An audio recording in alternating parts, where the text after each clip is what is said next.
Good evening, and welcome to Believe in the Journey podcast, where I am your host, Triveda Harris. I don't have a guest for you guys tonight. The only person you're going to hear from is me. And so I just want to thank you guys for tuning in tonight. I'm going to talk to you about, just give you a recap of the book event that I did in celebration of my mom celebrating her 60, what would have been her 66th birthday, and what it was like to do that book signing in honor of her, releasing it on her birthday, and just the story of how I decided to write the book and in celebration and honor of her, and then to talk about what grief and trauma and healing and leaving a legacy. I don't even know if my mom believed that she left a legacy or that she had one. But before we get into any of that, we got to go to God in prayer. So let's bow our heads and go and talk to Him for just a moment. Dear Heavenly Father, thank you for bringing me in front of everyone tonight who's decided to share a little bit of their time with me, because they could be doing something else, but they chose to spend time not only with you, but with me, because if they're with me, they're with you. Let the words of my mouth fall upon the ears that need to hear, and let what I say be able to touch the hearts that need to hear. Let whatever I have experienced be a blueprint for someone else to understand that grief is a journey that is never ending, and we will get through this by leaning on each other. We thank you for everything that you have done for us, and we continue to walk in the purpose in which you have created each and every one of us. The path may not always be clear and straight and narrow, but it is filled with everything that we need to become the persons that you have created us to be. We walk with purpose, we walk with dignity, and we walk with grace, because you extend us grace beyond anything that we have ever known and that we will ever understand. Because sometimes our grace for others is not the grace that you provide for us. And so we need to learn how to decrease ourselves so that we can increase in you. And I thank you for this moment and this opportunity to be in this space. So let the words of my mouth fall upon the ears that need to hear. In your precious and holy name, Jesus, I pray. Amen. Now, as I was saying, the event was on July the 5th, and it was my mother's 66th birthday. And I wrote the book From Fractured to Fulfilled, Healing My Relationship with My Mom. And it was a really tough book to write, in the sense of bowing down to my childhood, bringing you from that to the end of her life. And going through the stages of writing the book, I went through so many different emotions and tapping into things that I had thought I had buried and didn't want to bring up, but it were necessary in my healing journey. And to be able to tell about the hard things and the tough times that my mother and I shared, because we had a tough relationship. It wasn't one that was a storybook mother daughter relationship. My mom battled addiction and domestic violence issues. So as a young kid, I experienced some of those situations with her. And so going from a little kid to going into my teenage years and into adulthood, I take you through each one of those experiences with me in this book, and the journey of being able to heal my mother and I, having those conversations before she left here, and being able to understand that my mother was once a child. My mother was once a young teen. My mother was once a person who lost her identity in trying to fit in with other people and finding that love, um, in her eyes was painful. It didn't come without pain. But in her final days, she understood that love did not have to be a painful experience. It could be one of unconditional love. It's one that she didn't have to fight for, one that she did not have to look outside of self for, that she was more than enough. And I'm grateful that we were able to heal and discuss those hard times and the reasons that she made some of the decisions that she made. Um, I will say that the event itself was an event that I did not anticipate a good turnout for. And I'll say that because most of the time when I do things, not too many people show up, because I'm not part of the it crowd. I'm usually a homebody. I stay to myself. But family and friends showed up in ways that blessed my heart. And I didn't take a lot of pictures. I didn't do much of that only because I was enjoying the moment and enjoying the space and enjoying the conversations around, um, the book, and people sharing their stories about their experience and their relationships with my mom. And so it was a beautiful experience and it was a true celebration because my mom was not one for crying or anything of that nature. So I think the tears were to a very minimal expression, because we were so focused on the moment, the joy, the laughter, because my mom was a true goofball. We had some we had another author in the building, and that was Miss Tanisha. She brought her book and was able to share and sell some of her books, and people conversed with her about her journey. But From Fractured to Fulfilled was one of the hardest books that I had to write, and especially the final two chapters. When Time Ran Out was the toughest one for me because I talked about when her time ran out, basically, in the sense of knowing that her final moments were coming. And I did not anticipate every emotion that I was going to feel in that moment. And I put it on paper in that chapter, which made that chapter one of the hardest ones for me to start and complete. And then the final chapter was acceptance and healing and understanding that we all have an expiration date. And time doesn't heal those wounds. It's basically grief is basically love that doesn't have a place to go anymore. So you love your loved one unconditionally, even though they're no longer here. They can't feel you. You can't hear them. They can't hear you. You can't get that embrace from them, those hugs, those kisses, or anything like that. And excuse me, the journey and the grieving process is a journey that no one in this life is exempt from, because we're all going to have to deal with a level of grief. And it's not just due to death of a loved one, a child, a friend. We grieve things like a loss of a job, a loss of a car, a loss of a friendship. We grieve these things, and I don't think we talk about that part of grief enough. Um,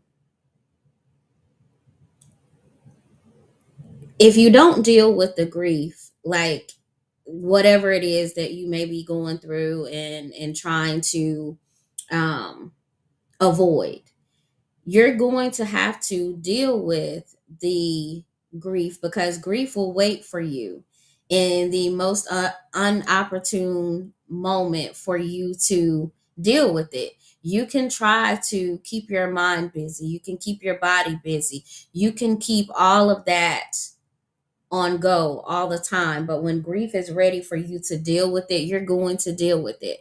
You're not going to be able to escape with without dealing with it. It's just one of those things that you're going to have to face, because we all have to deal with grief, and it is a moment by moment adjustment. It's one of those things where people say, the old cliche saying is, time heals all wounds.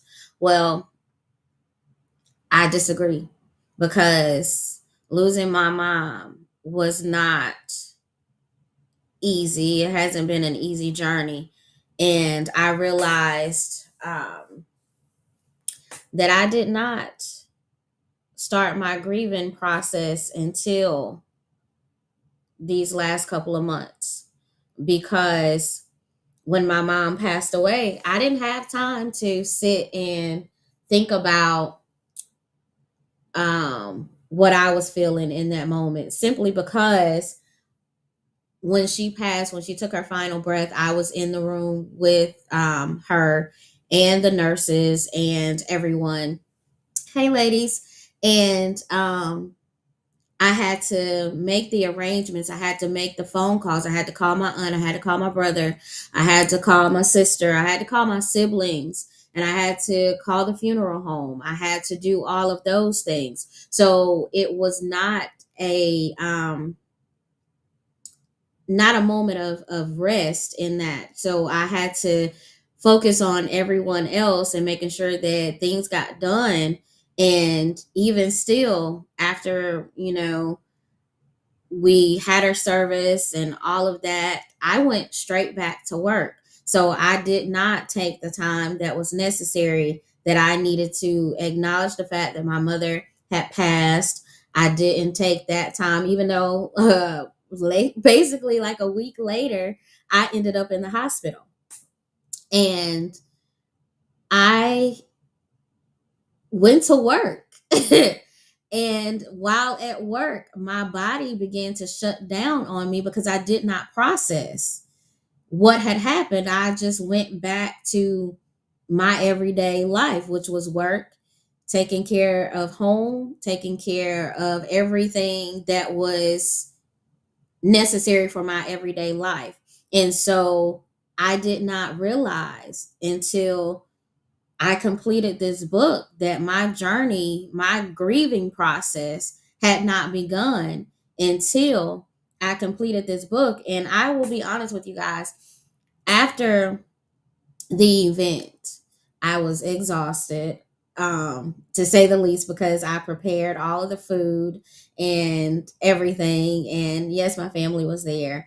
I had a great support system when it came to making sure that the event happened and it went without, any hiccups or anything like that. But I was truly, truly exhausted. But in the days after, I was so numb to everything that had transpired.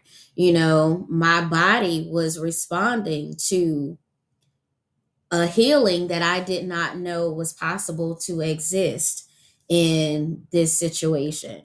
Um, and we store death is a traumatic situation, no matter how you want to look at it, but death is traumatic, and it's stored in our bodies, and it's stored in our shoulders, our neck. You may feel like you got a tension headache, you got tension in your neck, your shoulders, your back, and places of that, and like that. And so you don't understand that you're dealing with these things, and it is stored in your body. And so when you are finally giving yourself permission to deal with that, I felt so heavy, but then I started to relax, and my body didn't know how to handle that.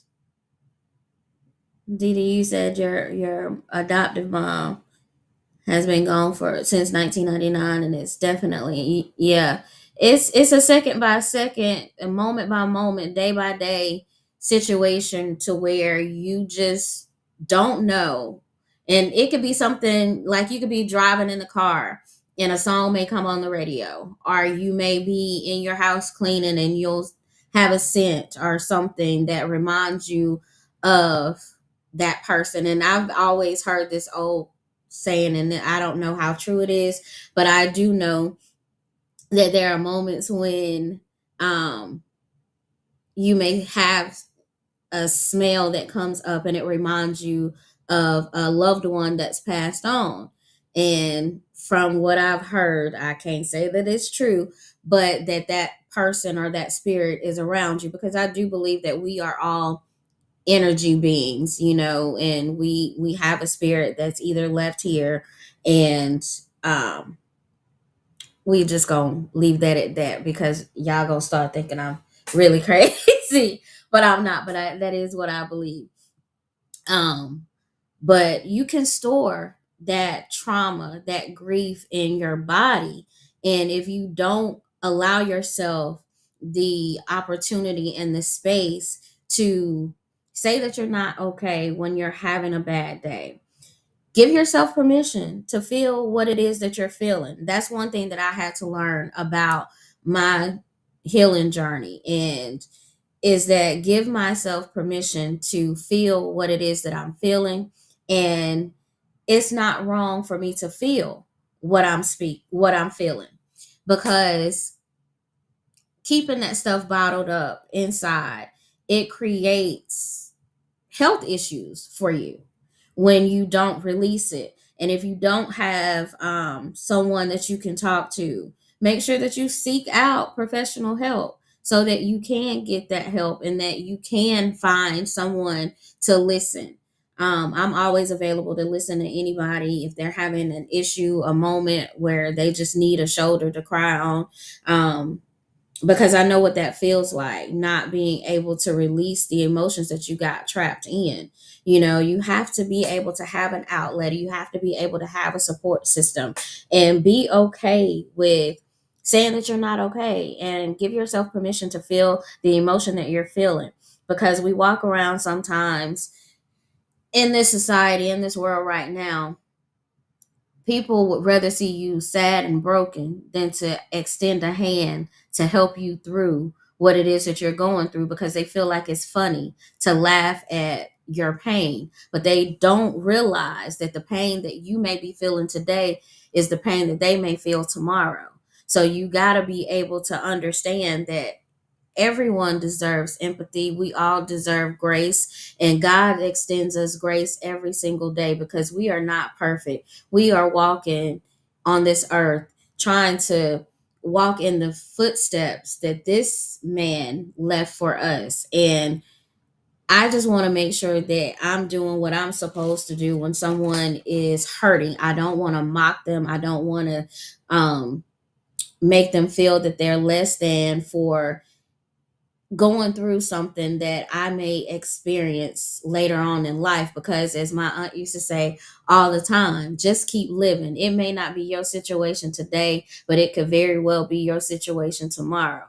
We're all going to face our expiration date. The problem is, we don't know when that date is, and our families are left with those memories of us. So you know what your date of birth is. You know exactly the day that you were born, down to the time sometimes that you were born.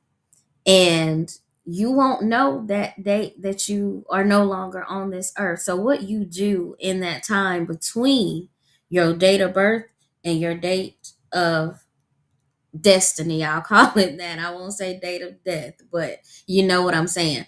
But what you do in that time, you want to make sure that when it is your time and you're up at those pearly gates and meeting God, you want him to say, "Well done, my good and faithful servant." You want him to say that about you. So you want to make sure that you're living in a way that he can be proud of you. Grief is hard. We don't talk about death, even though it's part of the life cycle. We don't talk about what it takes to heal. We don't talk about these things enough. We want to talk about accountability without actually being accountable. But in order for you to get through those traumatic experiences, you got to start with healing first, which means you have to acknowledge the things that hurt you, which is why this book was so important for me to write, because my mother and I were able to talk about the things that broke each one of us. My mother was holding on to pain and things that I didn't even know that she was holding on to. And some of those things did not have anything to do with me.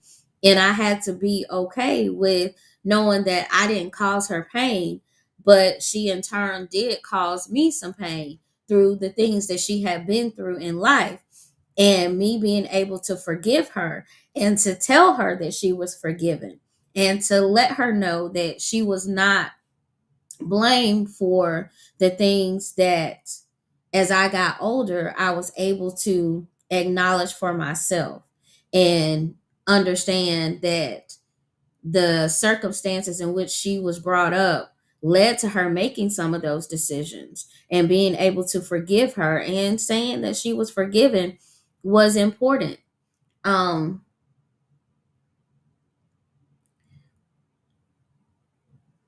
Healing is necessary.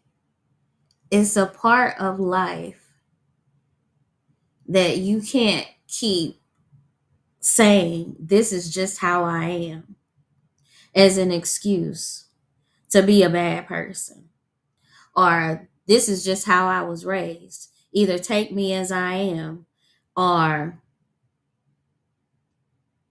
leave me alone. And then when the person decides to leave you alone, you mad because they made the choice to leave you alone. But you gave them the opportunity to leave you alone because you refuse to grow. But this is the thing: you will grow and change to get a job, to learn a new skill, to start a business, to do all of these things. You will do all that is necessary. But when it comes to having a healthy mind and body, you won't make those changes. And that's one thing that I don't understand, is that you will do all of that work, but when it comes to actually being accountable for how you treat people and how you do certain things, you would rather stick with saying, this is just how I am. Take me as I am. And if you can't love me as I am, then you're not for me. We all got to change. You're not the same size you was when you were 2 years old. So you're going to change, because that is evolution. That's what happens. But if you don't acknowledge that you too are broken, you too need work, you too need to hold yourself accountable, be able to say, I did something wrong. And this is how I know that the journey that I've been on, and as far as my healing journey is concerned, is that I'm okay with being the villain in somebody's story. And the other thing is, I'm going to, if you want to tell a story about me, trust and believe, I'm going to tell both sides of the story, even the side of the story that makes me look bad. I'm okay with that. And the reason I'm okay with that is because it is the experience that I had. And yes, your actions may have done something or caused me to respond a certain way, but I'm still responsible on how I responded. What I said or what I did, it's all up to me. Now, am I proud of all the things that I've said and I've done? No, absolutely not. But were they necessary? Yes, they were necessary. And the reason they were necessary, because they taught me things about myself. It also let me know that I don't have to be a pushover. I don't have to agree with everything to get along with people. I can actually disagree with you and do it in a way that doesn't cause either one of us to be wrong. Like, you can have your opinion, but there's a way for you to express yourself without being evil to somebody. You can say, I disagree, and point out the points in which you disagree with that person. But you don't have to belittle them. You don't have to call them names. You don't have to do any of those things. Learn how to effectively communicate with people. And I think you also have to be able to listen. A lot of times we don't like to listen. We like to listen to respond, but not listen to hear. And those are two different things. So if you want to listen to simply respond, that's okay. But also know that the louder you speak, the less people listen, because you ain't got to be loud to get your point across. And sometimes that person that's being the loudest is always, 9 times out of 10, they wrong, because they feel like I can yell and that's going to get my point across. I have learned that you can yell at me all you want to, and the face you gonna get is this one. I'll wait till you're done. Cause number one, there's no reason for you to holler at me if you want me to hear you. There's absolutely no reason for you to do that. We can talk, and we can talk clear. If you feel like you need to yell and scream, let me know ahead of time so that we can actually be on one accord, so that we can each hear each other, but don't interrupt the other person as they're speaking. And that is one thing that I've had to learn. I'm good at expressing myself through writing, because that's the way that I have learned to express myself. But as I've gotten older, and people that I've come in contact with have taught me that they do value what I have to say. And I can actually verbalize what I need to say. And that's a new space for me. I will say that. Even doing this right now is a new space for me, because I don't have a guest that I'm interacting with. But I needed you guys to understand that this is a journey that I am on. And this journey is putting myself out in front and knowing that my healing is ongoing, my grief is ongoing. Um, I miss my mother every single day, but I am enjoying things that I didn't have as a child. You know, I'm a grandmother now, and my kids are very clingy and touchy and everything. And I heard something the other day that says that if your children are clingy to you, um, that is because you were the mother that you needed. And that's a good thing. And my granddaughter is clingy to me as well. And my grandson, when he's in my space, he's clingy with me also. And he just gets in my arms and goes to sleep. It's like he can't fight it. I don't know what it is, but if he gets in my arms, he goes to sleep.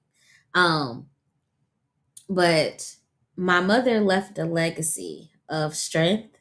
She left a legacy of being your authentic self, never watering yourself down for others to like you. Either they're going to like you for who you are, not for who you pretend to be.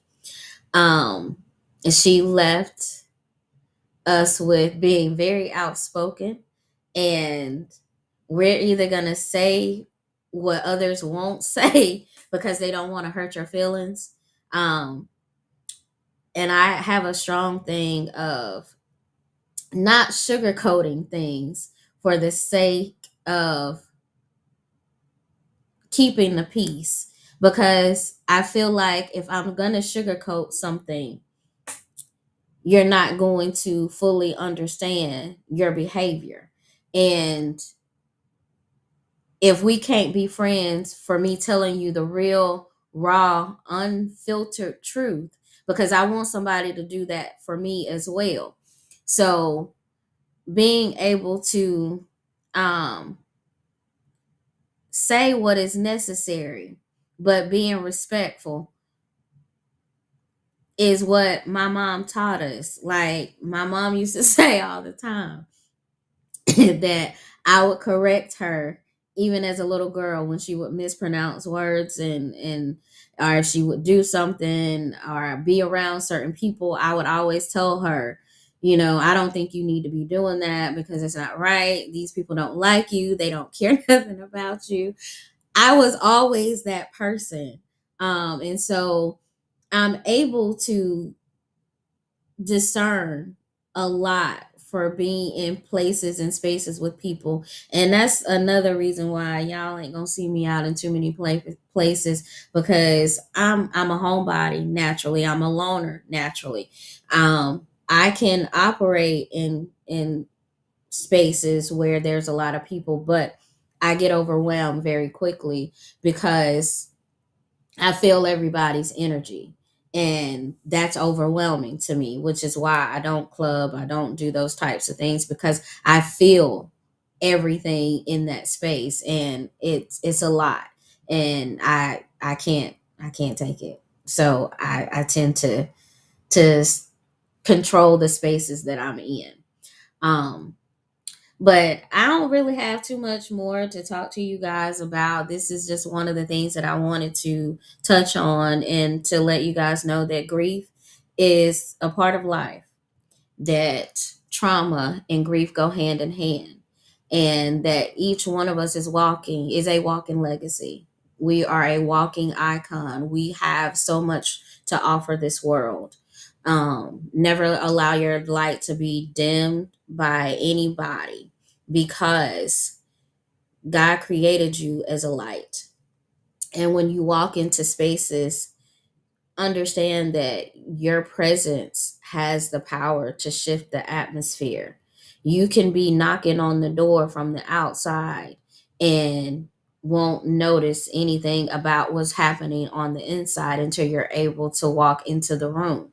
And once you walk into the room, you can feel the atmosphere as it shifts because of your presence. And so understand the power that you have, the power that you possess is important, and you are important to each and every person that you've come in contact with. God has not connected you to people that did not serve a purpose. There is a lesson in each person that you have contact with, and what they mean to you. You'll find out sometimes we tend to try to make people fit in our lives and spaces and places where they don't belong.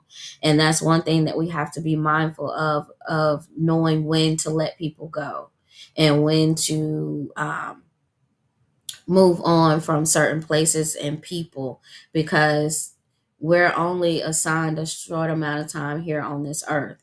And so when we decide to not let go when God is telling us to let go, we end up paying the price overall when we don't listen to what God is saying. He's like, I told you to let that go. Understand that God is the ultimate GPS. He knows where we're supposed to be going, what we're supposed to be doing, when we're supposed to be doing it, and even how we're supposed to be doing it.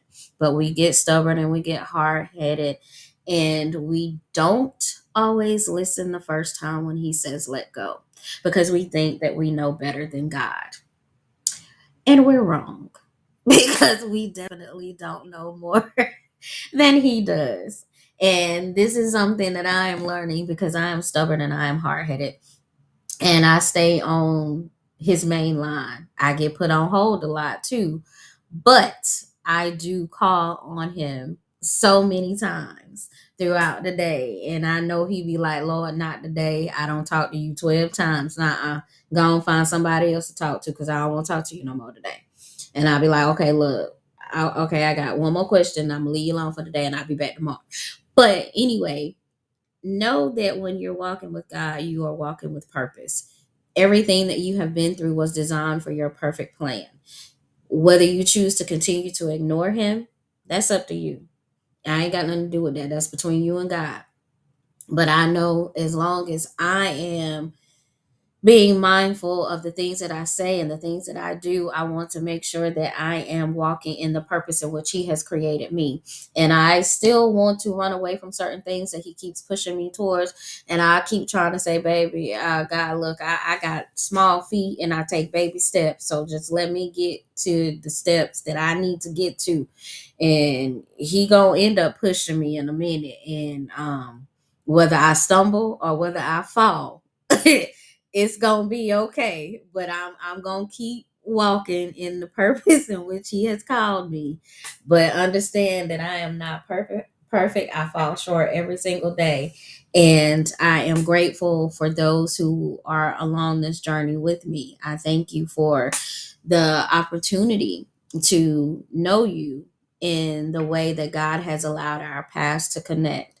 We may not speak every day, but you are valuable to me, and I am honored that I know you, that I'm connected to you, that we have connected on this path.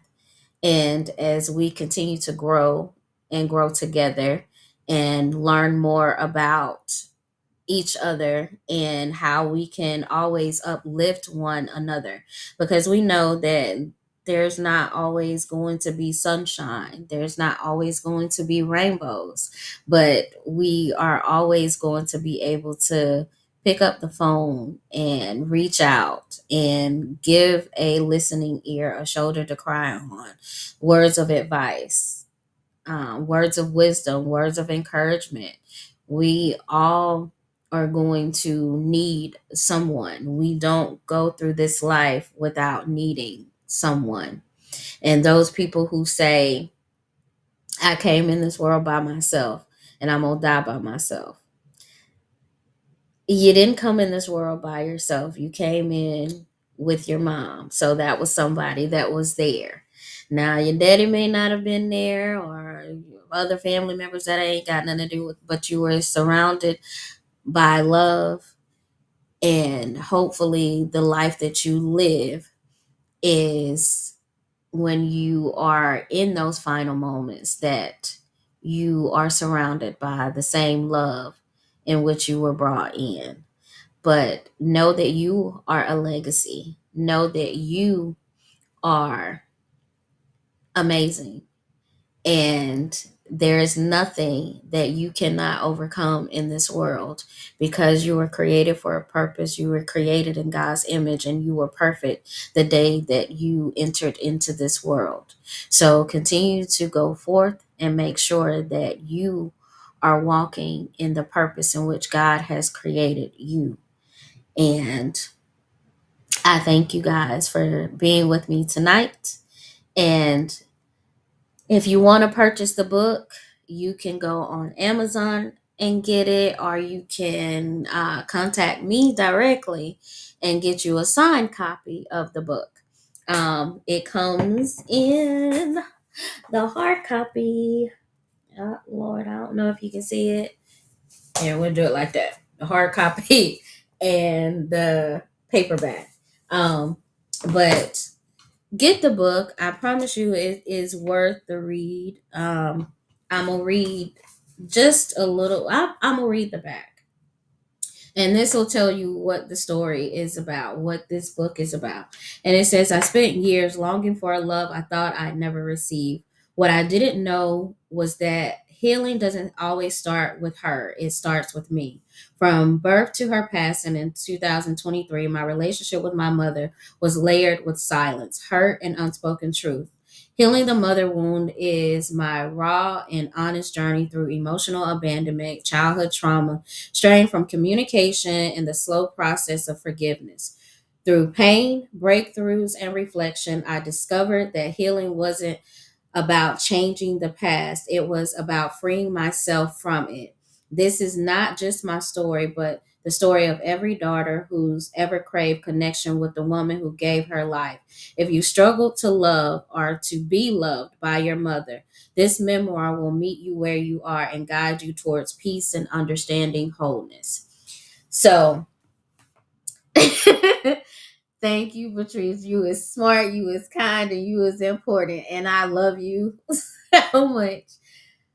y'all get the book because it will definitely offer you some guidance in understanding that when you open your heart to forgive, you're not just forgiving the wrong. And it doesn't mean that you have to excuse the behavior or anything like that. It just allows you to acknowledge that it happened and that you're on the road to healing. But if you never acknowledge it, it's like you get a cut on your leg. You just cover it up with a band-aid and it never heals because it never gets air. You need the air to help the wound to actually close and heal. But if you never take the bandage off, you're going to have an open wound. Allow your wounds to be healed and allow yourself to be whole because you need to be whole. The very existence of you depends upon how much you want to allow yourself to be healed. And understand that every experience that you've gone through in life, it may be hot topic or hot tea to somebody else, but baby, you are here to live through it and to be a blueprint for somebody else because somebody else is trying to figure out the very situation that you lived through, and you are the voice for that person. So nothing that you have been through you should ever be ashamed of, because if God brought you to it, there's a reason and there's a purpose for it. So continue to shine bright, never let anybody dim your light, and always remember that God is God all by himself. He don't need nothing from us. So stay out of his business, okay? And be obedient to everything he's called you to do. And I will see you guys on Thursday, August the 28th. And I will be talking to Denisha Harper. So I love you guys and I thank you for tuning in tonight. Good night.